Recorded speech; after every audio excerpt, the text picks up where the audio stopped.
I recorded so many videos today, but I keep getting disturbed by the noise of my neighbors, and I cut them short. Gotta move from here. I just want to record a short video because I remembered something just now, another thing about my ex-girlfriend, and it's just brilliant. It's one of the ways that I was deceived oh so well, and it may be happening to some of you.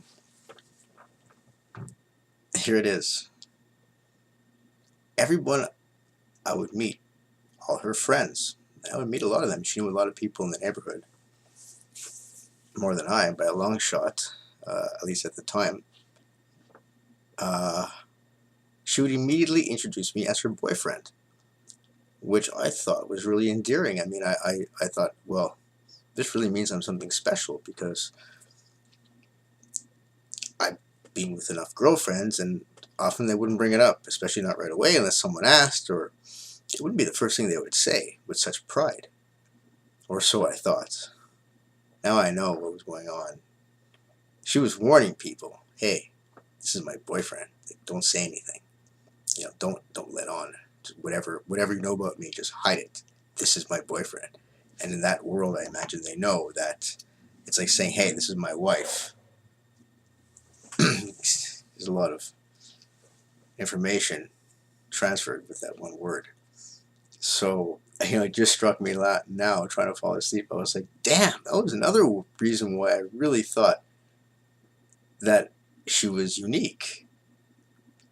Because, like I've said before, although she didn't show a great affect, she was not very open, and she certainly had a high level of disagreeableness.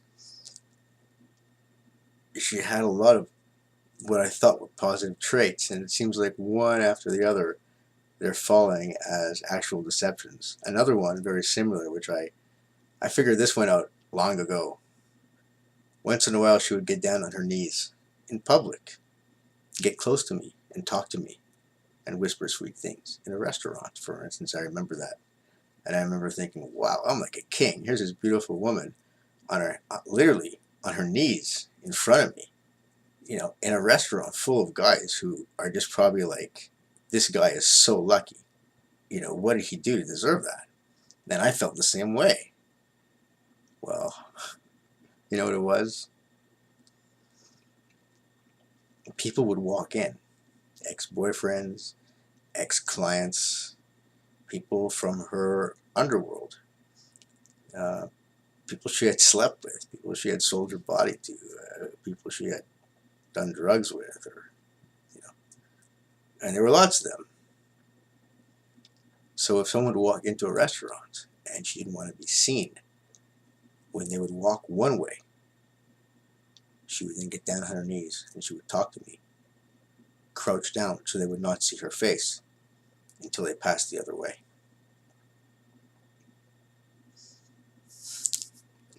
So you might now get an idea how I thought I had someone real special, and I did. She was a really good actress. She was able to dress up all her deceptions in romance that it didn't feel real, it felt magical. And she even gave herself a name, which I thought was her nickname to everyone, but now I realize she just invented it for me. It was Le Mystique, the mystical one. I mean, it was like, what's that movie with Kaiser Soze? Usual Suspects, where he creates the whole story as he goes along. Well, that's what she was doing in the first few weeks, and then she just had it. She had her story straight with me. I fell for it, hook, line, and sinker, and she kept going with the same act. And I never understood it. I've had enough girlfriends, and I know what it feels like.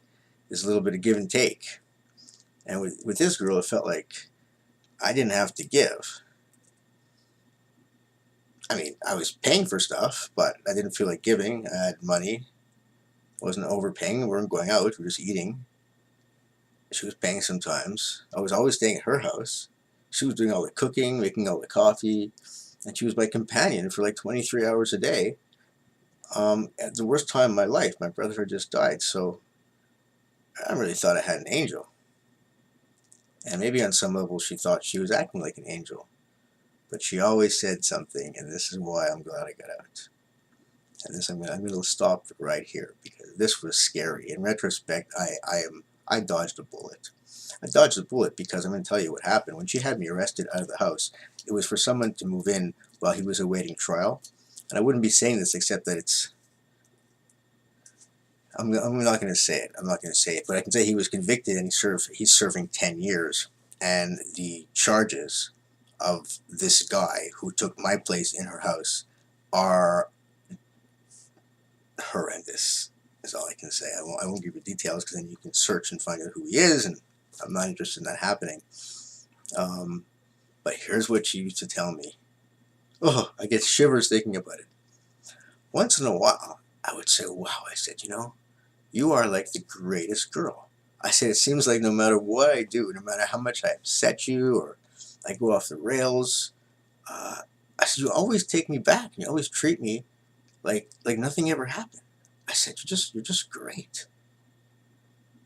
And she would say, oh, don't worry about it, my darling. One day you'll pay. Yeah, this is a real psychopath. She was setting me up.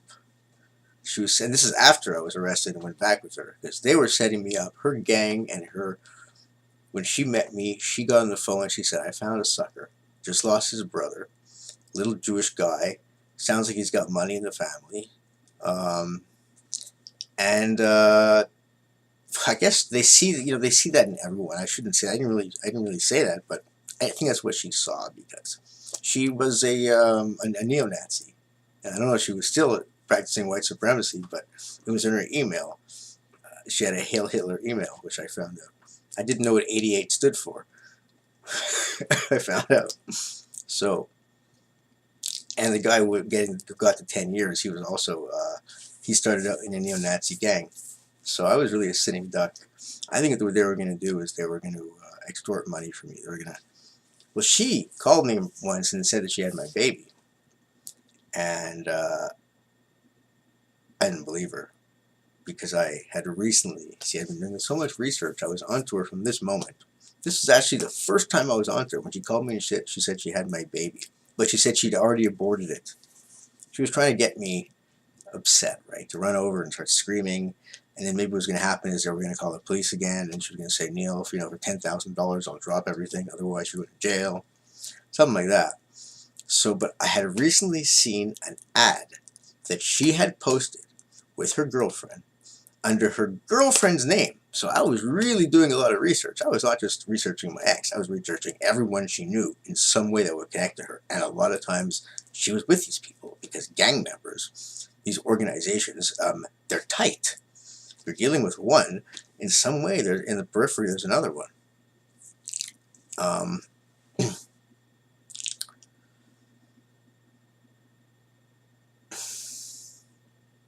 don't know. I lost my train of thought. But, if I hadn't met that girl, I never would have figured out my parents. And I'll tell you what it was that really made me figure out my mother. I mean, figure out the whole story. I'll tell you what it was right now. I don't think I said this. I was sitting there one day. Who knows how many, probably about a year ago. I was doing my cans, and I was saying, what else can I connect? My ex. What else did my ex do that was bizarre? Because I was realizing the strange things my ex did were the strange things my mother and my father would do. And I would figure out one from the other. Just like we all did, right? I would figure it often from you guys, and then I would connect it to one, connect to another. So I was thinking about my ex. I thinking, what was strange besides all the millions of things? I said, oh, I remembered one. And it was an interesting one. She would tell me that she had made food for the whole week using just a little amount of money she had, because she would also always pretend she had no money. I think what she was doing is she was letting me pay for stuff while she was paying off her lawyer, because she just got out of jail, or she was paying off, the initial pound of weed she needs to buy in order to get back in business, or whatever it was. So, I'm going to lose my train of thought again and again because this stuff is great. Oh, yeah. So I said, oh, I remember this time. She would tell me that she didn't have money. So she made food using a low-grade chicken that I would not like, and it was no good, so she threw it away. And she told me that a couple of times. And by the third time, I wasn't even listening to her, right? Because although I didn't not believe her, I didn't know she was a compulsive pathological liar at the time, I just didn't care. I didn't really, whatever, right? But then I realized, wait a second, here was someone, she was obviously, and now I know, okay, at that moment, I realized, okay, now I know why she was doing that. She was doing that, A, to look poor,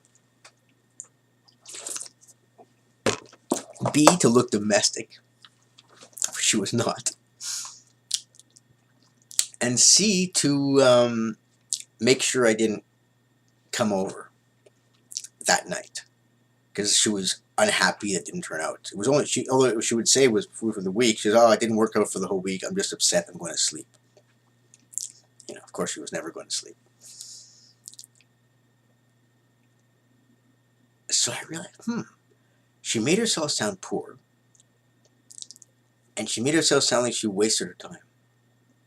I said, that's not something I would imagine a narcissist would do. That sounds like that just, I mean, it's just something I just didn't know. I shouldn't say that because my mom is a narcissist, but I said, that just sounds, I don't know anyone who does that. Usually they make themselves sound better. But, so I said, well, I thought my mom said, my mother does the same thing. Now, this was the first time I broke my mother's code. I realized my mother would tell me she's going to play mahjong. And she would say, you know, I spent 6 hours and I made $7.10. And I would say, why do you waste 6 hours to make $7? Your time is not worth more than that.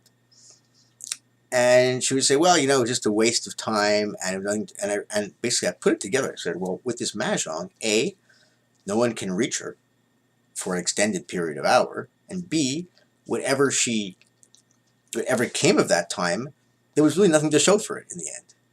You know, like my ex would throw away the chicken, my mom would come back with $7. It's nothing to show. Even if she lost $4 and made, I mean, you can't see that, you can't prove it. It's not like coming back with $500 and saying, look what I made. So that was it, and that's when I realized that my mother was not playing mahjong. And then my mother once told me, she said, you know, every time I move to a new city, I find a new group of girls to play mahjong with. And that's when I said, my God, she's like my ex. She's a prostitute. Because I started to do research in mahjong, and do women really play mahjong. And my mother's friends she claimed to play mahjong with. I mean, I asked my friends, a lot of them are my friends' parents, and they just said, your mother would show up once in a blue moon. Yeah, exactly. She would show up once, probably every 6 months. But she said she played like twice a week. Never made any sense. My mom is not the kind to sit around and play tiles and not, you know, she needs stimulation and craziness. So she kept her little Jewish lifestyle, just like my ex kept her little downtown, uptown area where I live, where it's, you know, nice people and students, and just like my father kept his little business. Those were all like their cover stories. And I'm going to leave you guys at that. Thanks for listening.